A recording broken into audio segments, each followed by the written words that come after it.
yang sering keluar. Yang pertama adalah stoikiometri. Berarti kita akan belajar tentang mol, gram, RMR, persamaan reaksi dan sebagainya. Kemudian yang kedua adalah tentang ikatan kimia. Ikatan kimia di mana nanti dia meliputi tentang ikatan kovalen dan sebagainya, jenis ikatannya. Jadi ikatan ion dan kovalen. Dan yang kedua adalah kaitannya dengan bentuk molekul. Ini nggak pernah lepas ya. Tetrahedral, segitiga planar, seperti itu ya. Kemudian yang ketiga itu ada lagi yang berkaitan dengan di kelas 11 ada termokimia. Termokimia berarti ngomongin eksoendoterm gitu kan, delta H reaksi ya. Kemudian yang keempat ada laju reaksi. Ya, laju reaksi berarti ada orde, V dan sebagainya. Kemudian ada kesetimbangan KCKP, pergeseran kesetimbangan, geser ke kanan atau geser ke kiri. Yang keenam adalah tentang pH. Ini paling sering keluar, berarti ada buffer hidrolisis, asam basa, Bronsted-Lowry dan teman-temannya gitu ya. Kemudian nah ini yang lainnya kalau yang di kelas 12 itu ada yang namanya redox pasti keluar. Kemudian ada yang namanya koligatif,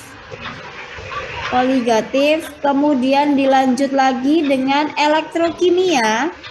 Untuk elektrokimia tuh unik ya. Uniknya kenapa saya bilang unik? Kalau yang volta itu udah keluar, biasanya yang elektrolisis kagak. Atau sebaliknya. Kalau elektrolisisnya keluar, berarti voltanya enggak. Dan yang terakhir ada dua lagi ya. Yang kedua adalah yang terakhir 10, dua terakhir ya, itu adalah tentang organik. Yang ke-11 itu adalah tentang unsur organik ya. Jadi ada 11 poin yang harus teman-teman hafalkan dan mulai mengingat kembali ya, karena kita emang benar-benar udah nggak ketemu kimia sekian lama gitu ya. Kita mulai dengan tipe soal yang pertama untuk UMPTN Mandiri ya. Ini nomor 1 sampai nomor 3 itu dengan konsep yang sama ya, tabelnya sama tetapi yang ditanyakan berbeda. Yang pertama adalah tentang bilangan oksidasi, yang kedua tentang jari-jari atom, dan yang ketiga adalah tentang ikatan. Nah, coba kita ingat-ingat kembali kaitannya dengan konfigurasi elektron. Berarti kita punya dua data, ada nomor atom, ada nomor massa. Maka apapun yang ditanyakan kaitannya dengan sifat dan sebagainya, pasti yang berkaitan adalah dengan nomor atom. Jadi nomor massanya dicoret aja ya, nggak usah dilihat karena itu tidak berpengaruh. Nomor massa itu hanya AR ya, hanya massa atom relatif. Jadi kita fokusnya ada di nomor atom. Masih ingatkah kalian dengan konfigurasi elektron? Oh tidak, 28 sekian itu kok yang simple. Kalau yang mulai detail berarti ada yang susi, pipis 2 kali dan sebagainya ya. Kalau dari soal ini asalkan angkanya di bawah 20, jika angkanya di bawah 20 termasuk 20 ya, berarti posisinya kita hanya menggunakan konfigurasi yang KLMN aja, 28, nggak usah pakai yang SPDF, terlalu lama gitu ya. Pakai yang KLMN dengan syarat angkanya di bawah 20. Jadi 20 ke bawah itu pakai KLMN. Yuk diingatkan dulu sedikit ya, diingatkan sedikit. Berarti untuk konfigurasi elektron, nah nih ingatnya nggak susah kok ya. Konfigurasi elektron berarti ada kulit K, L, M, N dan seterusnya. Ini dianggap sebagai kulit yang pertama, kedua, ketiga, keempat dan seterusnya. Anggaplah ini N. Maka jumlah elektron maksimalnya dirumuskan dengan 2N kuadrat. Ya, 2N kuadrat. N-nya ada di sini. Lalu tinggal kita masukkan aja. Berarti 1 kuadrat kali 2 Berarti dapatnya di angka 2. 2 kuadrat kali 2, 8. 3 kuadrat kali 2, 18. Begitu seterusnya. Berarti cara mengisinya gimana? Urut dari kulit yang pertama. Anggaplah ini toples dengan kapasitas masing-masing. Kita punya kelereng yang akan kita masukkan ke dalam toplesnya. Ya, berarti ini diisi dengan maksimal 2, lebihnya masukkan ke sini, begitu seterusnya.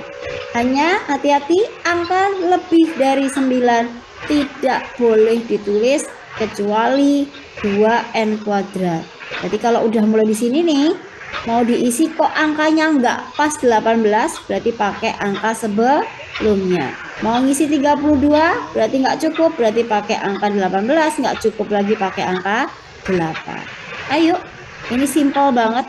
13 boleh kita isi, berarti jadi 2, 8, 3. 2, 8, 4. Soal ini unik ya, karena angkanya berurutan. Berarti udah tinggal diisi aja. Ini 5, ini 6, ini 7. Depannya sama. Ya kan? Yang diminta adalah mana sih yang punya bilangan oksidasi plus 7. Nah, bilangan oksidasi berarti kaitannya dengan muatan. Muatan itu bisa dilihat dari elektron paling terakhir. Ya, elektron paling terakhir atau kita sebut dengan elektron valensi. Maka ada 2 kemungkinan ya pada saat kita menentukan elektron valensi. Nah, misal Mbak Mirna punya terakhirnya adalah angka 5. Kok ada gempa ya? Sudah kaget saya. Jadi terakhirnya ada 5 gitu ya elektron valensinya.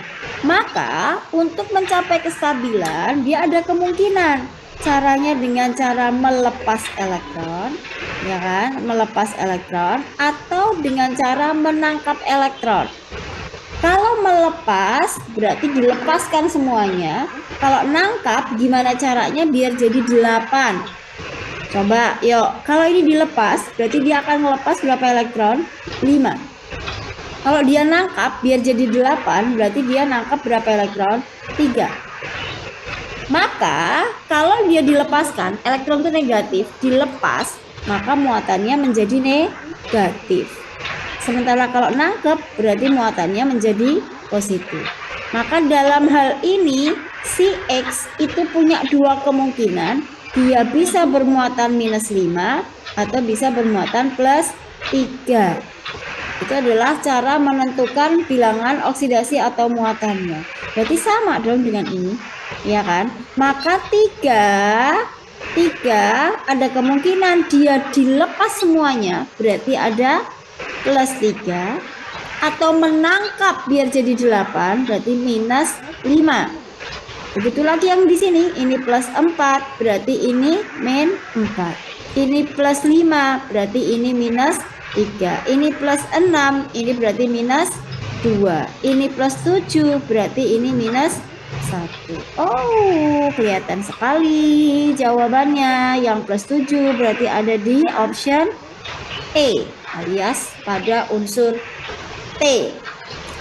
Kira-kira nomor 1 sudah mulai ada kunang-kunang apa tidak? Aman ya? Masih bisa dipahami ya? Masih soal mudah ini menurut Mbak Mirna ya secara kimia. Oke, aman? Oke, ini pada ikut kan ya? Gak cuma ditinggal doang kan ya? Oke ya, oke baiklah. Yuk, nomor 2. Unsur-unsur yang mempunyai jari-jari atom paling besar. Oke, caranya enak banget. Berarti ini ada kaitannya dengan sifat periodik unsur. Maka caranya cukup dengan bikin kotak kayak gini, bagi 2 secara diagonal, buat arah searah jarum jam yang ditunjuk panah makin besar. Saya ulangi, bikin kotak bagi 2 secara diagonal, buat arah searah jarum jam yang ditunjuk panah itu semakin besar. Yang atas boleh kita isi dengan V, yang bawah kita isi dengan K.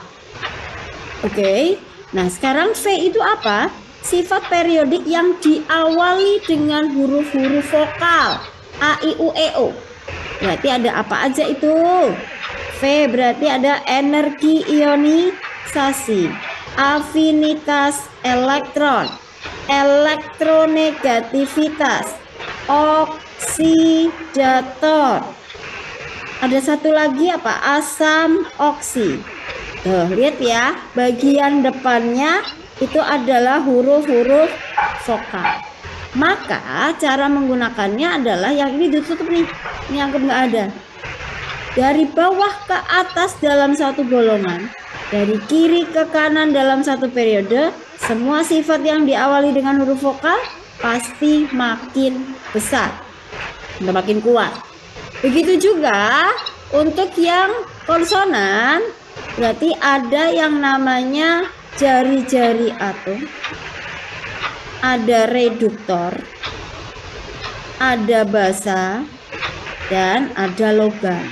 Semua yang berawalan dengan huruf-huruf vokal maka menggunakan bagian yang bawah. Dari atas ke bawah, dari kanan ke kiri, maka sifatnya makin besar. Ya, maka tadi yang diminta adalah jari-jari. Awalannya adalah huruf konsonan, maka kita akan menggunakan yang ini. Pertanyaannya adalah, ini di periode letaknya kayak mana? Di periode apa di golongan? Untuk S siapa itu ya? Sabar ya, Mbak Mira jawabnya nanti dulu. Saya selesaikan ini dulu ya. Oke, berarti posisinya ini nih kata kuncinya, say. 13, 14, 15, 16, 17. Jika angkanya berurutan, maka jelas pasti biasanya dia terletak di satu baris.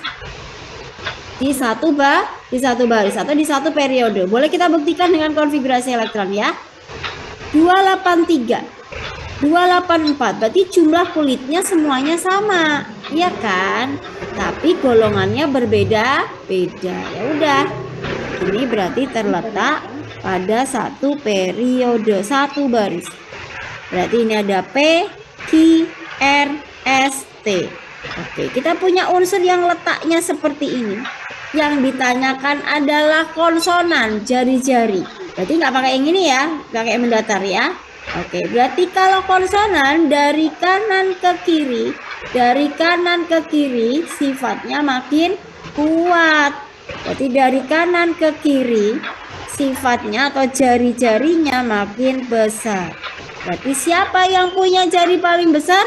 Jelas pasti ada di option atau ada di unsur P. Oke, berarti kita kunci jawabannya ada di option A. Gitu ya, bisa dipahami ya. Nah, nanti kalau sifatnya berawalan dengan huruf vokal, berarti yang dipakai yang ini, shred ke sana. Oke. Nomor 2, ada yang ditanyakan, teman-teman? Nah, ini kita flashback sedikit ke soal nomor 1. Ada yang ditanyakan tadi, Kak. Tadi kenapa dijadiin ke 8 ya? Karena oksidasinya kan 7 kan, Kak? Oke. Jadi, kayak gini nih keterangannya, say. Yang namanya unsur itu punya yang namanya mencapai kestabilan. Nah, suatu unsur itu dikatakan stabil itu jika memenuhi aturan oktet. Ya, kecuali ada dua unsur yang memang memenuhi aturan duplet 2. Ya, tapi sebagian besar adalah mengikuti aturan oktet. Oktet tuh gimana, Mbak? Berarti jumlah elektronnya itu di berapa elektron? 8. Jadi dikatakan stabil itu kalau jumlahnya 8. Nah, tadi kita punya unsur, ya kan? Ternyata tergantung dari apa tadi? Elektron valensinya, elektron paling terakhirnya. Kalau elektron valensinya itu katakanlah tadi berapa? 2 aja. Ya, berarti terakhirnya 2. Maka untuk mencapai kestabilan itu ada 2 kemungkinan, say. Bisa kalau dia melepas elektron, atau dia dengan cara menangkap elektron. Kalau dengan cara dilepas, berapapun angka yang ada di sini lepaskan aja semua. Ya. Berarti ini dilepas berapa? Lepas 2 elektron. Sementara kalau menangkap, pastikan biar jumlahnya 8. Nah, biar jumlahnya 8. Berarti kalau 2 biar jadi 8, berarti dia nambah berapa, Say? Nambah 6. Berarti ini 6 elektron.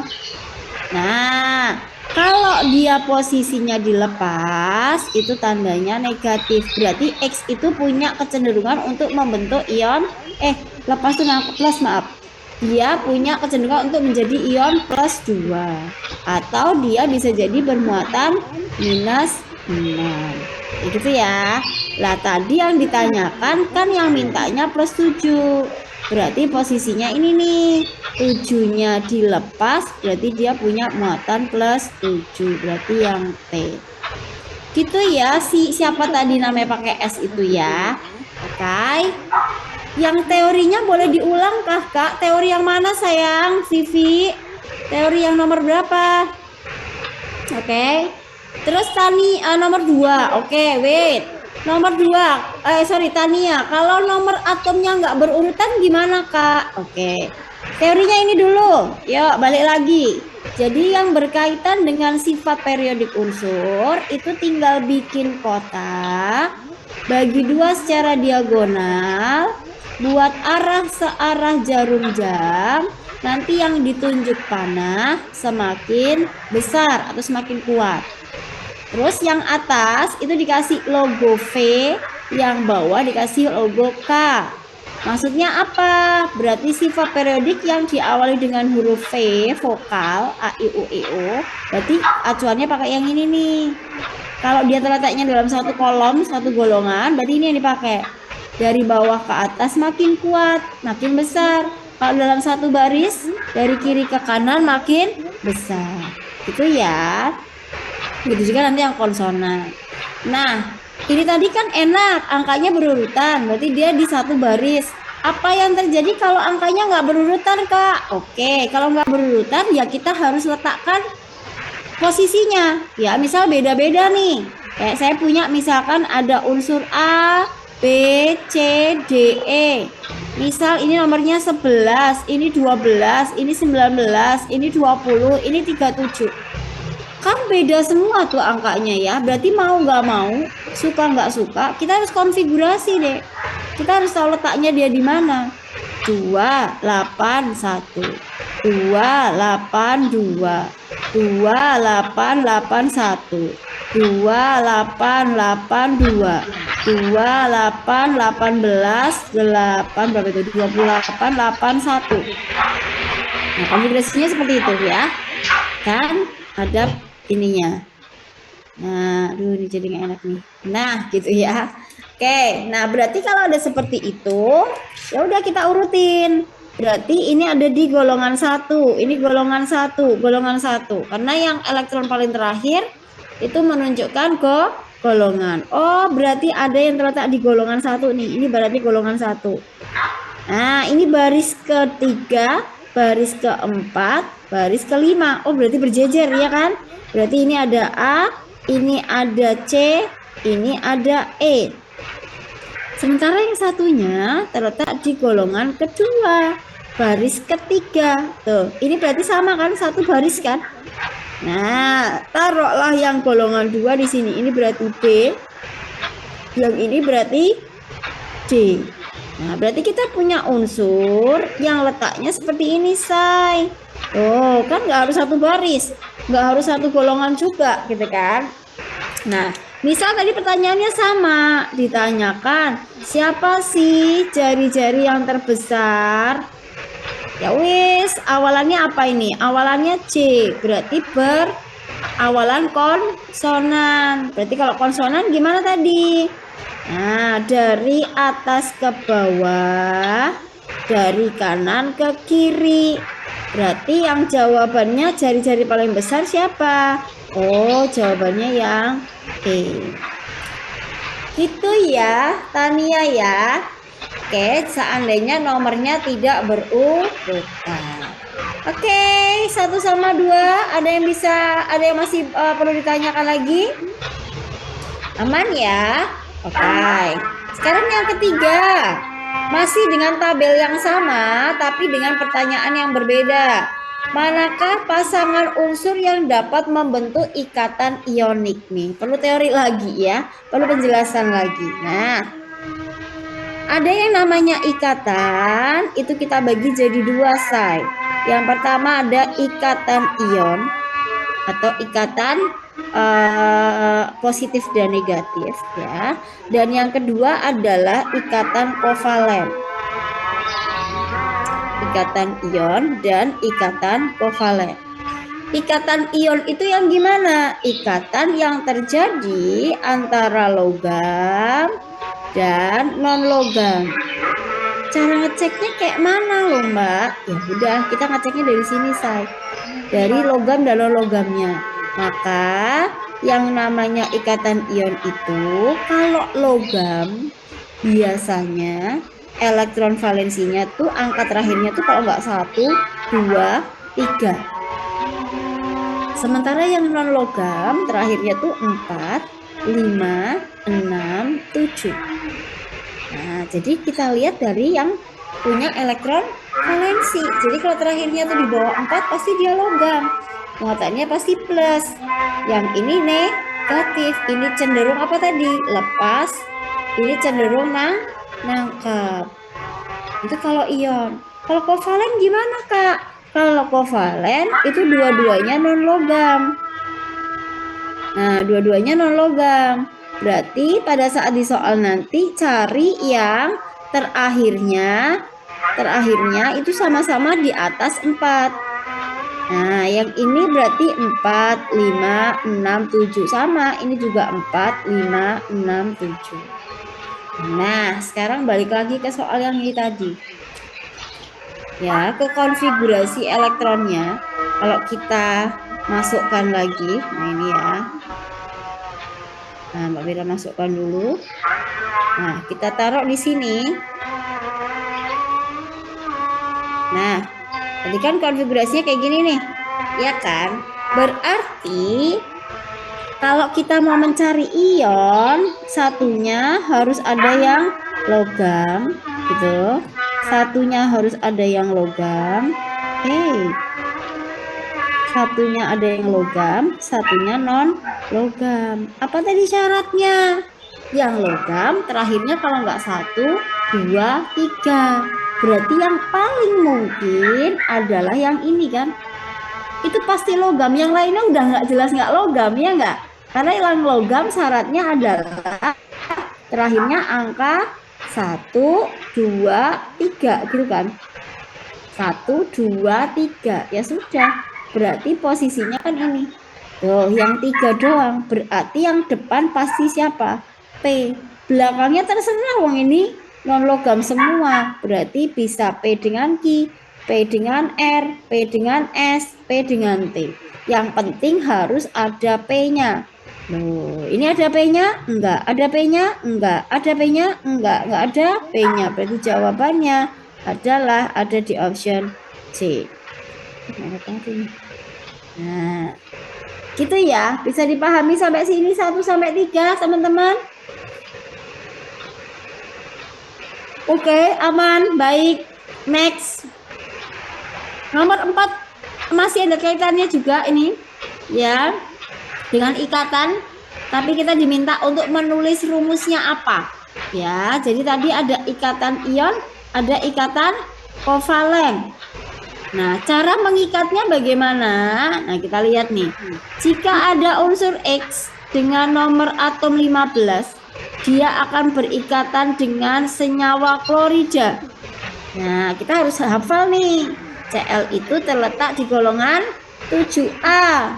Ya, berarti kalau dia terakhirnya 7, kemungkinannya adalah, ya, berarti posisinya terakhirnya 7, berarti posisinya, nah kayak gini. 285 287 karena tadi dia golongan 7. Kalau kita nggak hafal nomor atomnya, ya berarti kita harus tahu dia terletak di golongan berapa. Oh, golongan 7, berarti terakhirnya 7. Oh, berarti 4, 5, 6, 7, 8 udah pasti non logam, Mbak. Iya, pasti. Ya, pasti. Jadi dengan nomor elektron valensi 4, 5, 6, 7 itu pasti 6, 7, 8 itu pasti non logam. Ya. Kalau 8 non logam juga. Ya.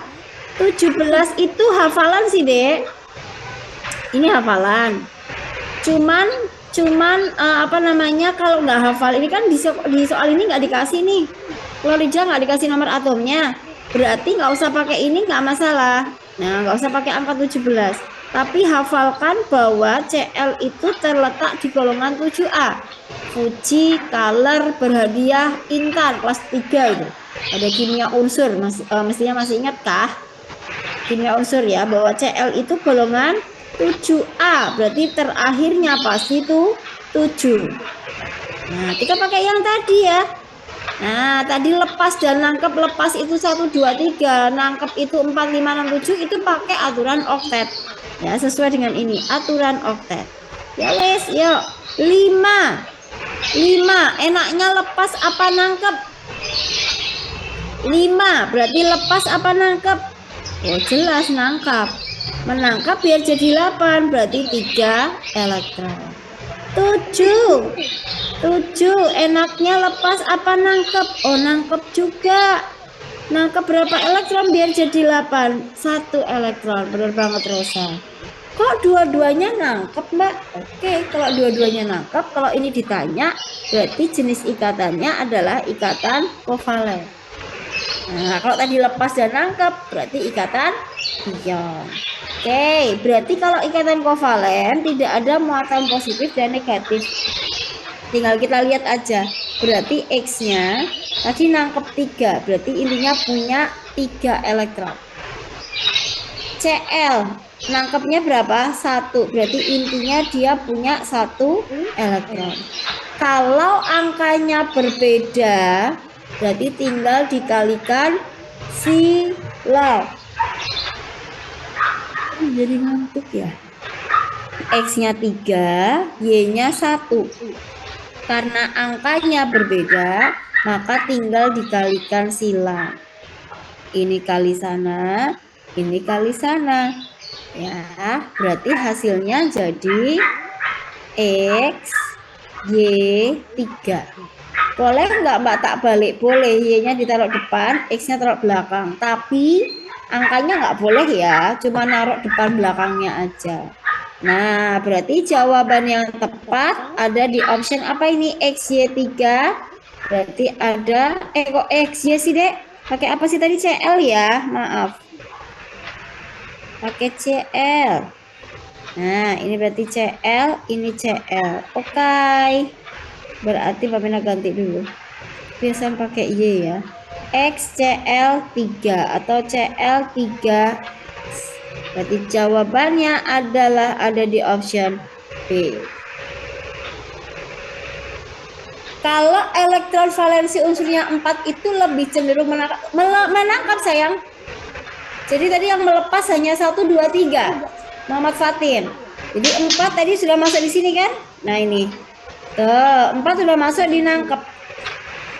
Ya, karena dia sudah masuk non logam. Yang logam itu cuma golongan 1A, 2A, dan 3A. Gitu, Fatin, Afif dari Tegal.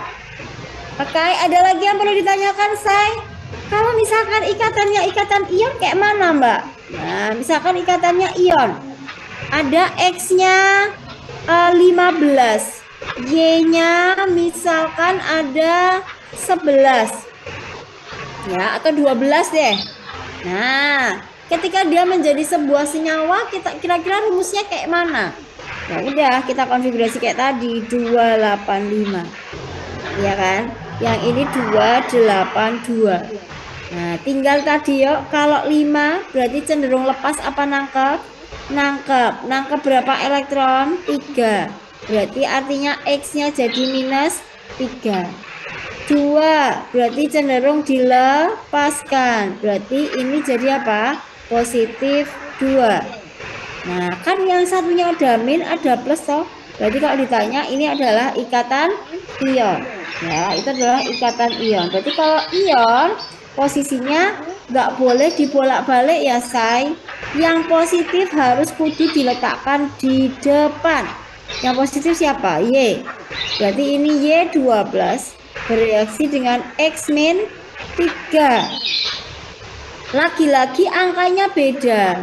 Loh, kalau angkanya beda tadi diapain? Dikali silang.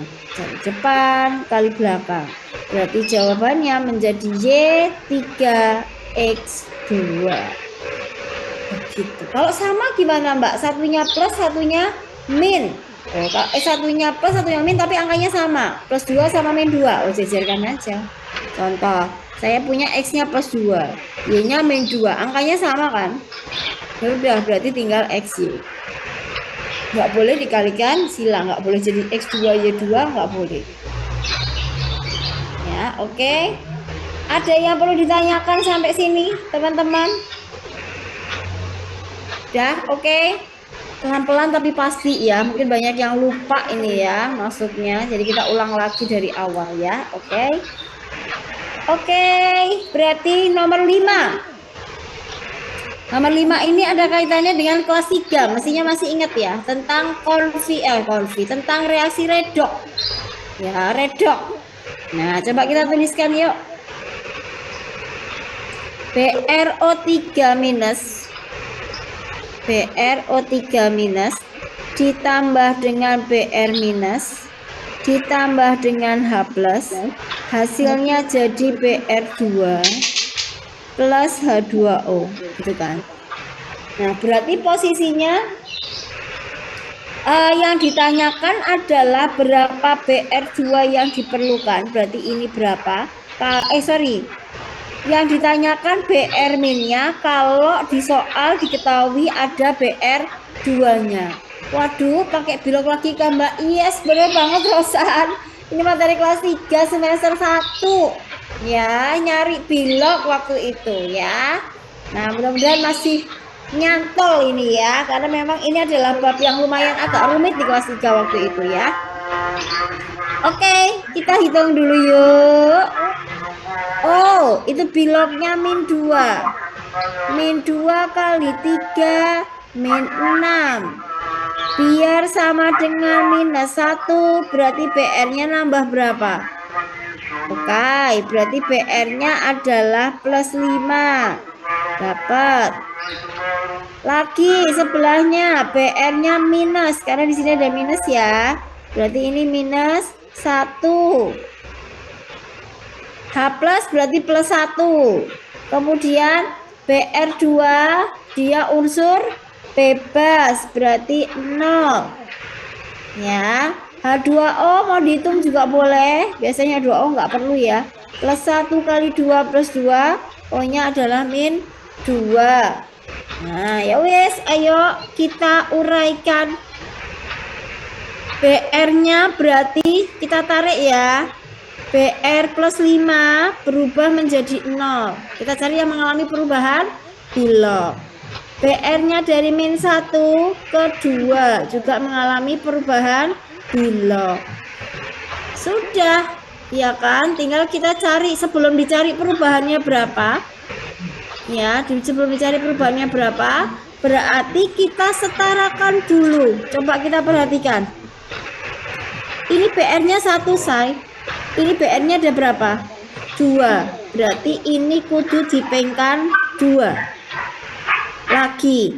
Ini tadi BR-nya 1. Ini yang di sini ya. Ini BR-nya 1. Ini BR-nya 2. Berarti lagi-lagi ini juga harus dipengkan 2. Ya. Oke, berarti tinggal kita lihat sekarang. Cari perubahannya, tapi perubahannya total dikali jumlah atomnya. 2 kali plus 5. 2 kali plus 5 berarti plus 10. Jadi nggak boleh langsung ini ya, ini yang bikin salah. 5 ke 0. Salah hasilnya, berarti 5 elektron nanti. Ya. Nah, baru ke sini ya. 2 kali 0. 2 kali 0. Jadi bilog dikali jumlah atom. Berarti di sini 0. Dari 10 ke 0 berarti turun. Turun sebanyak berapa? 10 elektron. Kalau turun berarti reduksi 10 elektron.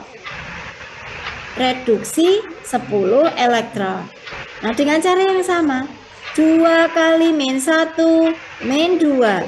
2 kali 0, 0. Berarti oksidasi sebesar 2 elektron. Boleh kita sederhanakan biar angkanya tidak terlalu banyak. Oh, ini bukan autoredox ya, Mbak? Bukan. Kebalikan autoredox. Kalau autoredox ininya yang di sebelah sini. Yang 2 ini yang di sebelah sana. Ya, kalau ini kebalikan dari autoredox. Jadi hasilnya yang satu. Kalau autoredox itu satu zat, hasilnya 2. Nah, jadi ditukar. Oke, kita sederhanakan dulu, say. Berarti ini 1 elektron, ini 5. Terus dikalikan silang. Yang 5 dikali 1. Ya, ini yang 5 dikali 1. Yang 1 dikali 5. Ini dikali 5. Karena dia terjadi 2 kali, berarti dijumlahkan. Mbak, reduksinya bukan 1. Ya, itu soal baru tadi Mbak Mira bilang. Nggak boleh dari sini ke sini ya, say. Tapi bila dikali jumlah atomnya. Tadi kan kita udah nyetarain. Berarti 2 kali min 1. 2 kali 0. Berarti min 2 ke 0. Itu ya, Nadine ya. Sama dengan ini. 2 kali plus 5. 2 kali 0. Bukan 5, tapi 10. Oke, Nadine. Nah, boleh Mbak Mira tulis lagi ya. 2 BrO3 minus ditambah 10 Br minus jadi 6 Br2. Yang lainnya nggak sengaja Mbak Mira tulis karena tadi yang ditanyakan hanya berupa ini, Br2 dan Br min. Kita hanya fokus pada Br2 dan Br minus. Br2 dan Br minus. Ini nggak usah ditulis apa-apa ini. Nggak ngaruh, ya kan? Anggaplah begini, titik-titik, gitu. Guys, bla bla bla. Kita hanya fokus pada 2 reaksi ini. Nah, seandainya berarti tadi kita punya perbandingan apa? Br min dengan Br2. Yang ini koefisiennya 6, yang ini koefisiennya 10. Maka berlaku yang namanya perbandingan koefisien sama dengan perbandingan mol. Ini stokiometri ya. Redox tapi ada kaitannya dengan stokiometri. Nah, oke, sebentar ya, say. Nah, Mbak Mira selesaikan dulu, oke? Nah, Br minnya yang ditanya ini berapa? Ya toh. Maka kalau di sini tuh ada 0,3 mol, yang di sini berapa, say? Tinggal perbandingan. Kalau ini boleh tak sederhanakan lagi nih, ya. Ini boleh sederhanakan. Berarti kalau ini 3, ini jadi berapa? 5. Gitu toh? Oke. Kalau koefisiennya 3, maka molnya 0,3. Gampangannya adalah kalau kita beli di toko itu 3, maka harganya 0,3. Lah kalau belinya 1, ya 0,1. Lah kalau belinya 5, berarti 0,5 kan gitu. Ada ya? Berarti yang diminta bukan mol, tapi massa. Massa itu tinggal mol dikali AR. Tuh, molnya tadi 0,5. AR-nya udah ada nih, 80. Berarti ketemu 40 gram. Maka jawabannya adalah yang D. Mbak, tolong ulangin sekali lagi, masih bingung soalnya. Baiklah, Mbak ulangi lagi ya. Langkah pertama itu nyari bilog dulu. Ya, O-nya min 2 kali 3. Wait. Min 2 kali 3, min 6. Biar sama dengan min 1, berarti BR-nya bilognya plus 5. Dapat ya ini ya. BR-nya minus, berarti min 1. Begitu seterusnya, BR2 itu unsur bebas, berarti 0. Nah, dari situ kan ketahuan tuh yang mengalami perubahan, yang Mbak merah kuning-kuning nih. Jadi yang mengalami perubahan adalah BR ke BR2, BR min ke BR2 lagi. Tapi sebelum dicari perubahannya berapa, pastikan jumlah atomnya tuh sama. Yang ini tadi yang belum ada merah-merah ya, BR-nya ada berapa, Say? 1. Yang di sini BR-nya ada berapa? 2. Biar sama, tak kasih angka 2 ini tadi. Nah, sama yang sini, tadi begini, BR minusnya BR-nya 1. Ini BR-nya 2, berarti dikali angka 2 lagi nih di sini. Nah, baru boleh dikalikan sila. Nah, kita cari perubahannya dulu. 5, atomnya ada 2. Berarti 2 kali 5 itu 10. Yang di sini 2 kali 0. Jadi bilog dikali jumlah atom. 2 dikali 0 berarti 0. Dari 10 ke 0 berarti turun ya, berarti reduksi 10 elektron. Yang di sini 2 kali min 1. Ini 2 kali 0. Berarti min 2 gitu ya. Nah, biar angkanya tidak terlalu tinggi, boleh disederhanakan. Ini dicoret, ini dicoret. Berarti ini 5, ini 1. Lalu diapain? Dikalikan silang. Yang 1 dikali 5 di koefisiennya. Yang 5 yang mengalami 5 perubahan dikali 1. Nah, karena yang ini terjadi 2 kali, berarti dijumlahkan. 5 tambah 1 berarti 6. Yang diminta adalah berapa BR min kalau BR2-nya diketahui. Jadi yang lain-lainnya nggak usah dilihat, kita hanya melihat koefisien yang ini. Maka dapatlah tadi BR-nya 10, BR2-nya 6. Bisa kita sederhanakan ya, 6-nya jadi 3, 10-nya jadi 5, dibagi 2 semua. Ternyata BR2-nya yang diminta adalah 0,3. Kalau saya beli 3, itu harganya 0,3. Lah kalau beli 1, kalau beli 1 berarti 0,1. Lah ini belinya 5. Dikali 5 berarti 0,5. Tapi bukan mol satuannya, tapi massa. Massa itu mol kali M, R atau AR. Tinggal dimasukin aja, dapatnya 40 gram. Oke Vivi, bisa dipahami sampai sini?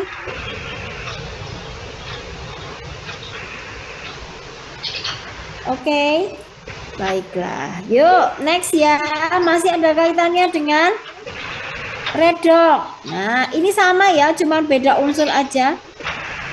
Cl2 mengalami disproporsionasi itu tadi ya, auto redox menjadi Cl- dan ClO3-. Dia ini kan sama dengan ini tadi. Sama yang tadi toh. Br2 jadi BrO3- dan Br-. Sama ya, cuman dibalik. Ini Cl2-nya di sini, Cl-nya di sini, ClO3-nya di sini. Sama ya bentuknya. Berarti kan koefisiennya sama dengan ini. Nah, kita ngirit nggak usah nyari ya. Berarti tinggal berapa itu? 2, 10, 6. Nah, berarti ini tadi yang 6 gitu kan. Ini tadi yang 10. Ini tadi yang 10. Ini tadi yang berapa tadi lupa kan? Ini yang 10, maaf. Ini yang 10. Ini yang 2. Nah, ini yang 2 gitu ya. 2 Cl. Nah, jadi ngirit ya, kita nggak mau. Caranya sama dengan tadi, cuman depannya aja jadi Cl ya. Oke, ya wes. Yang ditanyakan jumlah mol ion ClO3-. Berarti yang ini yang ditanyakan. Yang ini yang ditanyakan. Kalau yang diketahui ini. Kalau yang ini tuh 1 mol, berarti yang di sini berapa mol? Ya enak. Ya, boleh kita sederhanakan lagi. Ini ya, ini 3, ini berarti 1. Kalau beli 3 itu harganya 1. Dan nek beli 1 berarti gimana? 1/3 mol. Jadi jawabannya adalah yang B. itu ya, kebetulan reaksinya sama, jadi nggak usah kita uraikan lebih detail kayak tadi karena udah sama persis. Oke, bisa dipahami sampai sini ya, sampai ini ya, sampai menguap terus mandinya. Oke, ada yang mau ditanyakan? Dah, aman? Yuk, sekarang di soal nomor 7. Ya, di soal nomor 7. Keseimbangan asam basa. Nah, kata kuncinya di sini, say. Kata kuncinya pada kata pasangan. Nah, coba sih kamu ingat-ingat lagi kalau kamu tuh di dunia ini ya, dunia nyata ya. Dia tuh berjodoh sama kamu karena apa cirinya biasanya? Nah, kita pasti akan bilang, oh iya mukanya mirip, dia jodoh pasti, gitu kan? Itu pasangan yang sama nih, di kimia juga kayak gitu. Ketika ada kata-kata berpasangan, pasangan itu berarti dia artinya punya rumus yang mirip. Ya, jadi ciri-ciri dari pasangan asam basa konjugasi, pastikan dia punya rumus yang mirip. Yes, itu aja. Jadi soal ini nggak usah dilihat, langsung lihat ke option jawabannya, cari yang mirip. Ini sama ini mirip apa enggak? Enggak belas, ya berarti bukan jawabannya. Ini sama ini mirip nggak Mbak? Mirip. Ya, tahan dulu. Ini sama ini mirip nggak Mbak? Mirip. Ini sama ini mirip nggak? Belas. Iki NH patok, ini nggak ada. Berarti ini no. Bawah NH3 bla dengan H2O belas, nggak ada miripnya. Berarti jawabannya adalah bisa B dan C. Nah, terus yang mana Mbak? Cari yang semirip mungkin. Cari yang semirip mungkin berarti perbedaannya hanya sedikit. Berapa perbedaannya? Hanya boleh punya selisih 1H+. Yuk kita agak sedikit digedekan ya, biar kelihatan tuh angkanya kecil banget ya. Kita lihat. Pastikan dia punya selisih 1H+. Yuk. Ini NH3, ini NH2 loh. Sudah selisih toh? Berarti ini ada hanya di sini ya kan? Selisih 1H di sini. Ini ada hanya CH2, CH2, CO2, CO2. Sama ya. Ini ada H, ini enggak ada H. Berarti jadi selisihnya berapa H? 2H. Boleh dia pasangan asam basa konjugasi? Enggak boleh. Karena selisihnya ada 2H. Ya, berarti jawabannya udah pasti yang B. Ya, coba kita lihat. Yuk, NH3, ini NH2, selisih 1H ya. CH2, CH2, CO2, CO2. Berarti selisihnya cuma di sini. Ini tadinya nggak ada muatan, ini ada muatan. Berarti selisihnya adalah 1H, H+. Berarti jawabannya adalah yang C. Oke, gitu ya. Jadi cuma dilihat rumus yang mirip. Oke, nomor 8. Ini kaitannya dengan apa? pH. Nah, pH campuran. Coba kalau kita ingatkan sedikit. Ya, ada yang namanya pH campuran. Nah, di soal ujian mandiri, pH campuran yang sering keluar itu adalah terjadi antara kuat dan lemah.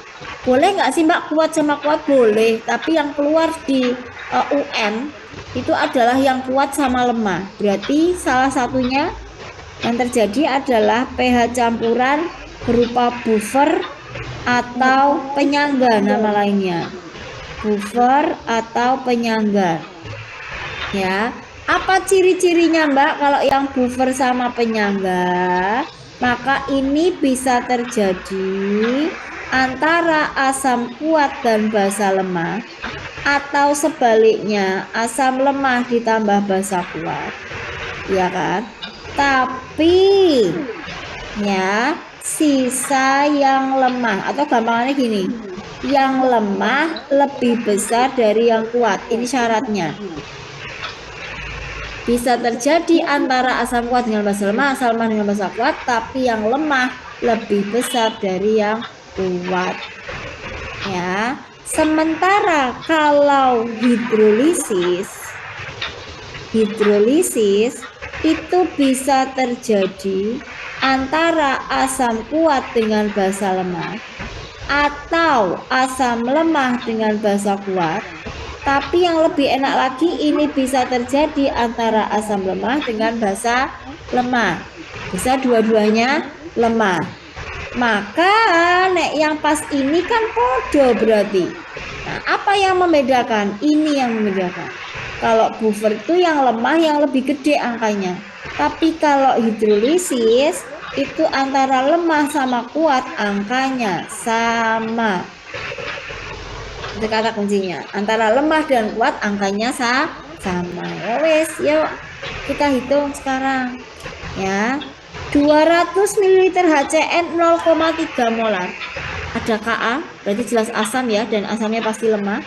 Ditambah dengan 100 ml KOH 0,3 molar.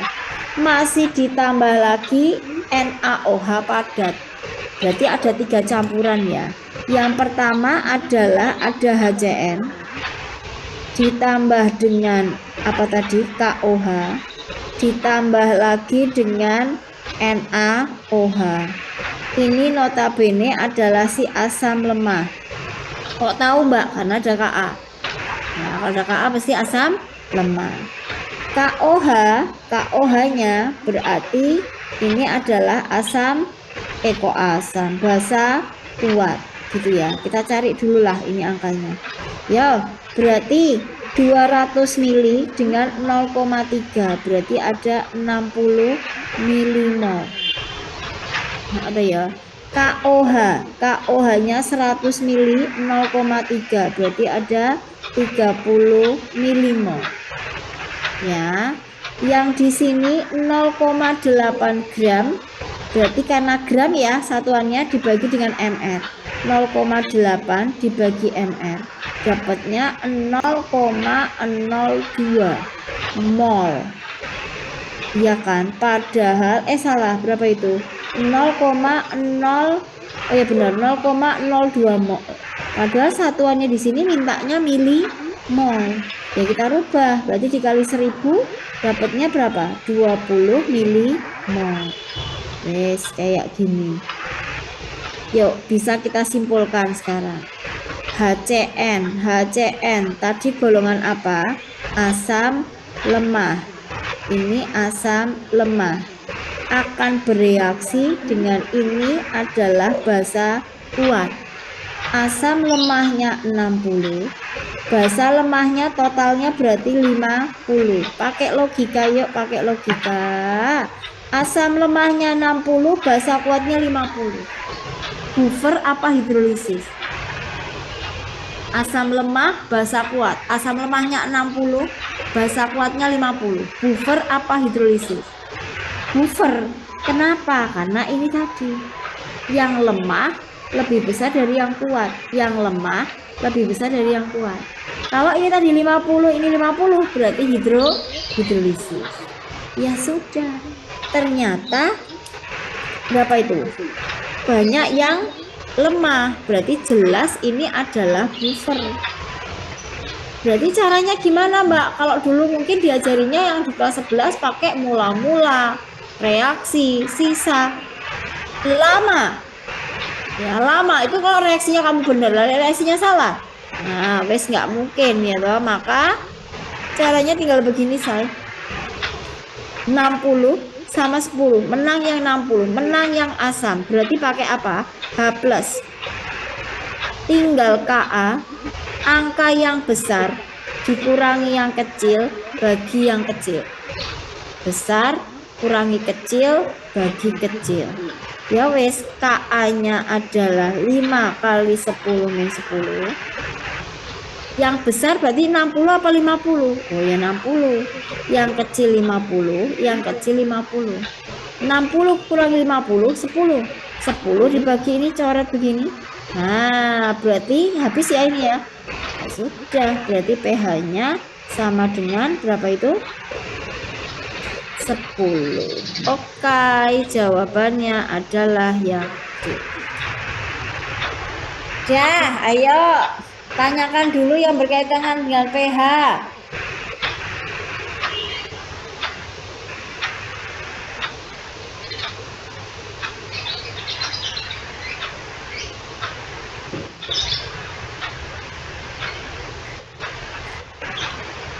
Oke, udah pasti 10, Mbak. Lah iya udah pasti dihitung loh. Ya ini 10. Ya, dari perhitungan, bukan masalah pasti dan tidak pasti. Setelah kita hitung, pH-nya 10. Tadi yang milimol gimana? Nah, ini kan satuannya nggak sama tadi. 200 mili dengan molar, berarti satuannya milimol. Dan yang ini gram per mr, satuannya mol. Berarti dari mol ke milimol berarti dikali berapa? 1000. Kayak kamu dari gram ke miligram, dari liter ke mililiter atau sebaliknya. Berarti tadi 0,02 dikali 1000 dapatnya 20 milimol. Oke, begitu ya. Ada yang mau ditanyakan sampai sini? Aman?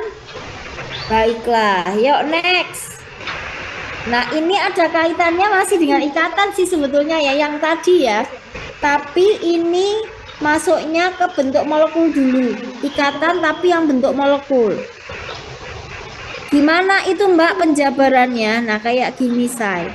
Untuk menentukan bentuk molekul, yang harus kita cari adalah jumlah PEI, pasangan elektron ikatan, dan pasangan elektron bebas. Kalau Mbak Mina sebut ada ikatan antara cowok sama cewek. Kalau ada ikatan sama cowok sama cewek berarti PEI. Tapi kalau cowoknya jomblo, nggak punya pasangan berarti PEB. Nah, nanti akan kita hitung jumlah PEI dan PEB-nya. Ya, jumlah PEI dan PEB-nya. Nah, ini kita hitung di sini. Jika jumlah PEI plus PEB-nya, nah kayak gini. Ini dari 1, 2, 1 nggak ada, maaf. 2, 3, 4, 5, 6. Maka bentuk molekulnya itu adalah ini linier, ini segitiga planar, ini tetrahedral, 5 itu trigonal, bipiramidal, 6 itu oktahedral. Dengan catatan bentuk ini jika PEB-nya sama dengan 0. Nah, kalau PEB-nya nggak sama dengan 0 piye Mbak? Ya berarti, nah ini kita gambar diagramnya, ya skema gambarnya. Nah, kalau PEB-nya nggak sama dengan 0, kita ngelihat skemanya ya. Nah, linier itu begini. Segitiga planar itu segitiga yang sisinya sama.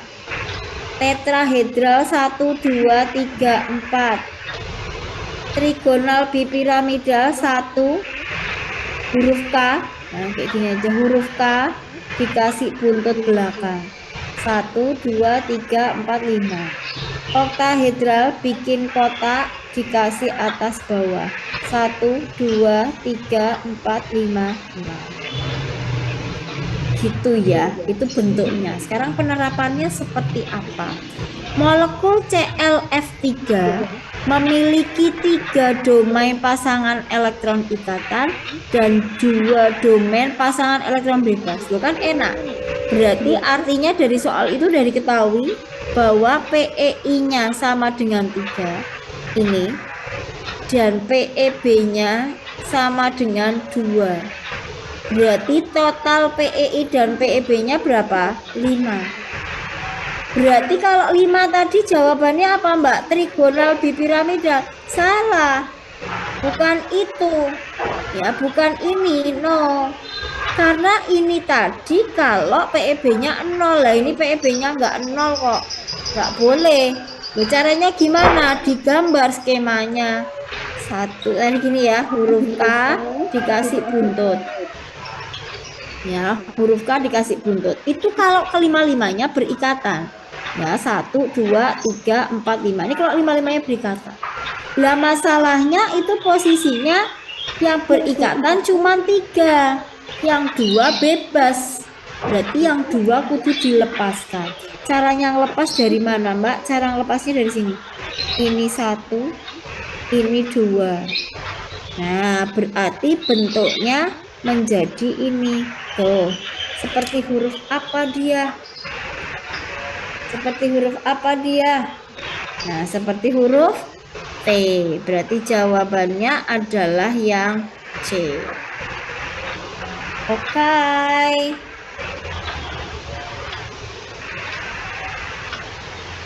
Bisa dipahami sampai sini?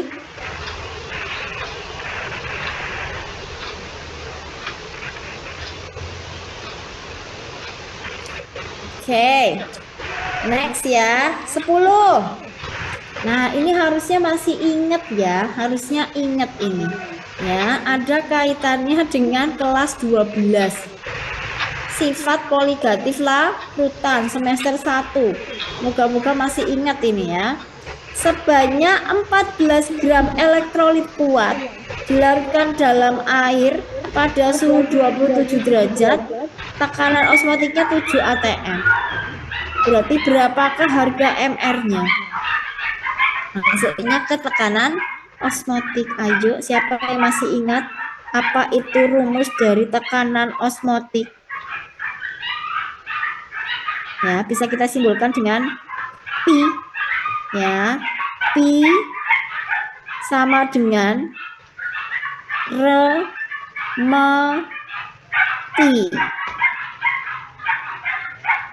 Nah, ini rumusnya ya. Pi sama dengan remeti. Ya sudah, kita masukkan saja. R-nya 0,082. Bukan Faraday ya, Mbak? Bukan. Bukan. Ini ada kata-kata tekanan osmotik. Ya, tekanan osmotik itu poligatif.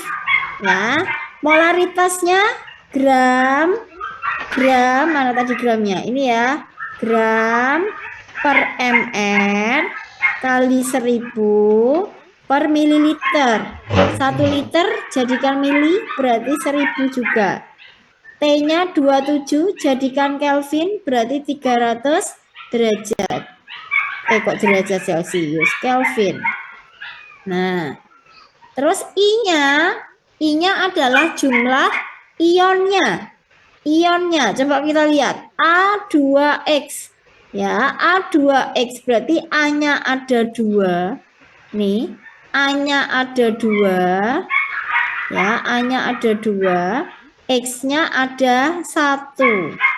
Nah, A-nya ada 2, X-nya ada 1. Berarti I-nya sama dengan 3. Sementara harga Pi-nya tadi 7 ATM. Wes, matematika yuk. Mana yang bisa dicoret? Ini dicoret. Atau ya, ini habis berarti ini tinggal 8,2. Ini sama ini berarti 2.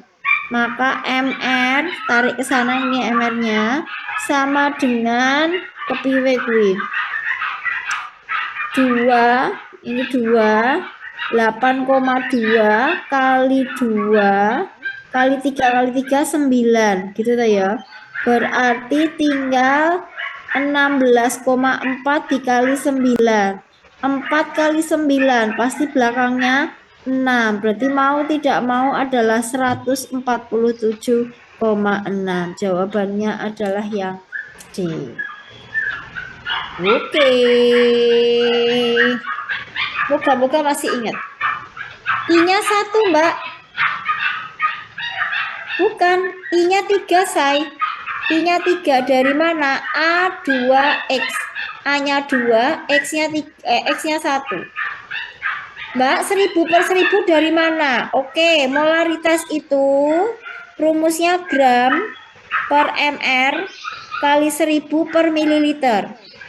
Gramnya ini toh 14. MR-nya yang ditanya.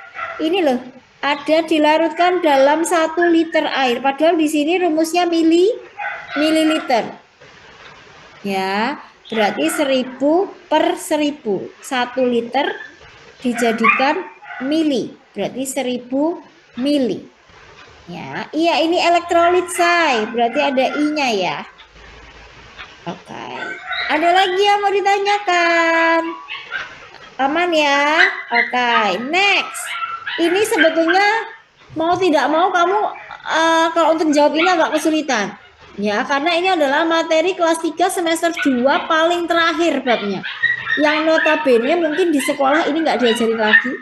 Ya, dan di netron kita di semester 2 sudah fokus pada TPS waktu itu. Iya, tapi ini keluar, ini harusnya masuk. Ya, di UM pun juga keluar. Nah, tadi masuknya ke organik ya. Ke organik. Nah, makanya ini mau tidak mau harus hafalan gitu ya. Harus dipelajari tersendiri. Ya, ini ada bau-bau biologinya sih ya. Hidrolisis suatu makromolekul alami menghasilkan gugus aldehid. Ini kata kuncinya. Ya, gugus aldehid. Makromolekul itu yang dimaksud, kalau ada istilah makromolekul, itu berarti kita punya yang namanya protein, karbohidrat, lemak, gitu-gitu ya. Nah, kok bisa dia jawabnya aldehid dari mana, Mbak? Nah, kalau ini ada aldehid, maka jawabannya apa? Nah, makromolekul yang ada aldehid itu pasti karbohidrat. Karena kalau protein nggak ada aldehidnya. Nah, dia adanya adalah asam amino. Nah, berarti jawabannya adalah karbohidrat. Maka ini salah, lipid itu lemak. Asam nukleat salah, protein salah. Jawabannya tinggal A dan B karena amilum itu masuk ke dalam golongan karbohidrat. Nah, karbohidrat itu ada 3 ya. Ada monosakarida, ada disakarida, dan polisakarida. Nah, yang poli itu ada yang jawabannya tadi amilum, ada yang selulosa. Jadi ini termasuk pada karbohidrat jenis polisakarida. Lah, terus jawabannya yang mana, Mbak? Jawabannya kata kuncinya dari sini. Yang ketika difermentasi itu akan menghasilkan alkohol. Maka jawabannya adalah yang amilum. Kok bisa, Mbak?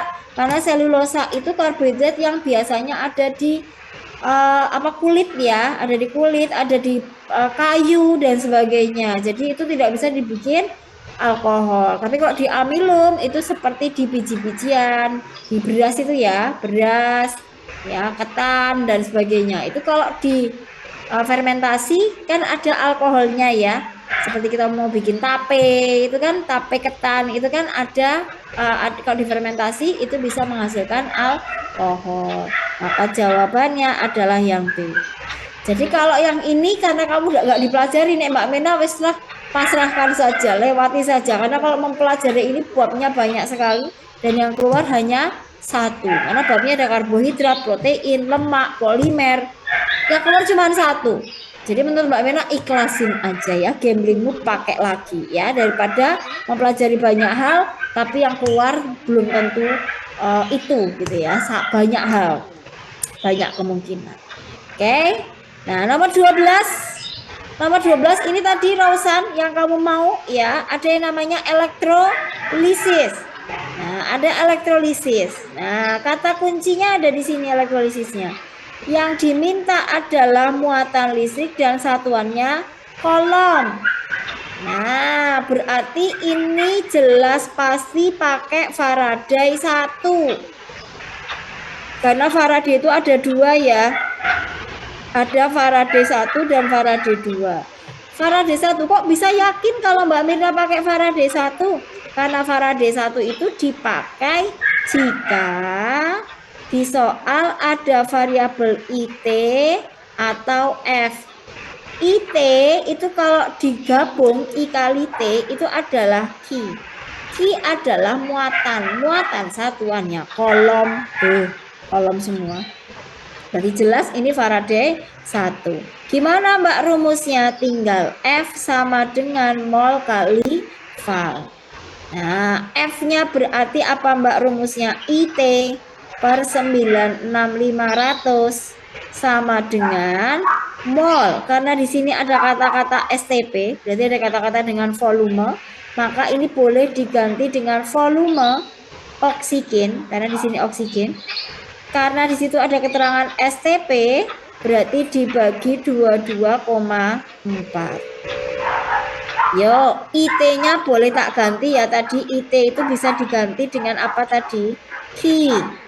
Ya, berarti tinggal Ki per 96.500 sama dengan volume O2-nya tadi 5,6 dibagi 22,4.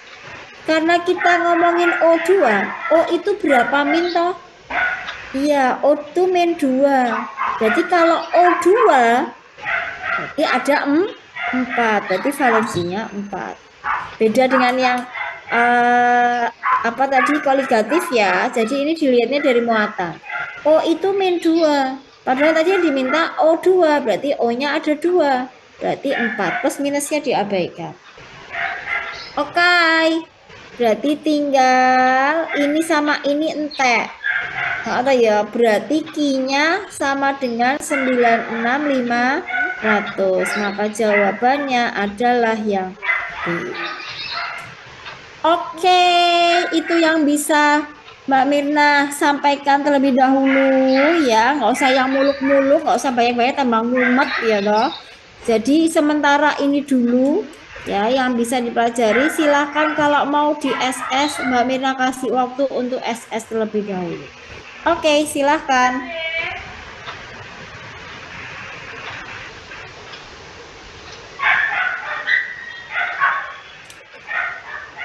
Next.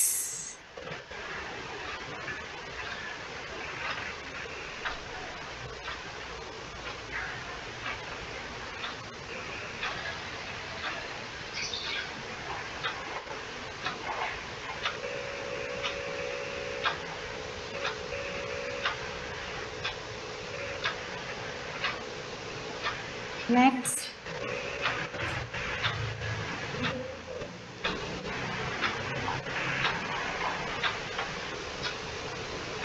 Next.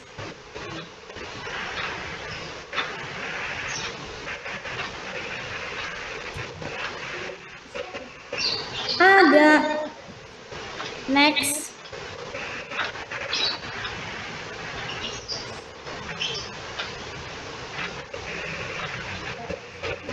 Next.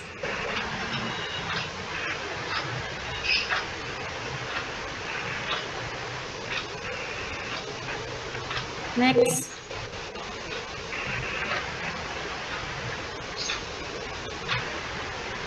Next.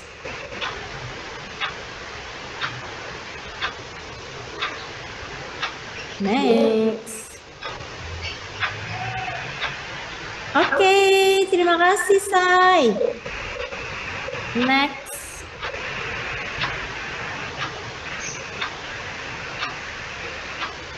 Okay.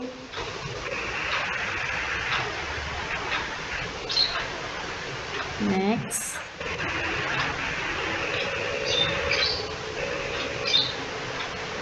Next.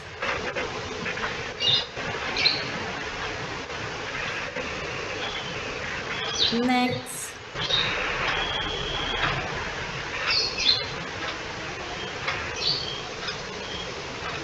Next.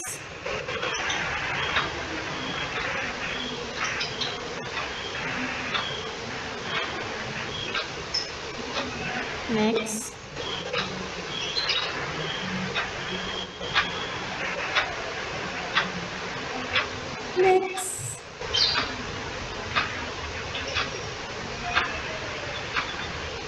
Next.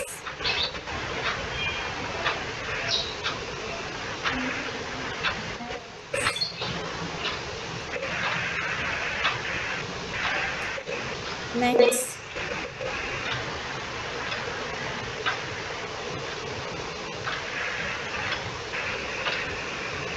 Oke, terima kasih teman-teman semuanya ya. Mudah-mudahan walaupun ini sedikit menjadi penyemangat untuk belajar kalian untuk ujian mandiri. Mudah-mudahan nanti sukses selalu. Dan Mbak Bena undur diri dulu. Assalamualaikum warahmatullahi wabarakatuh. Bye-bye.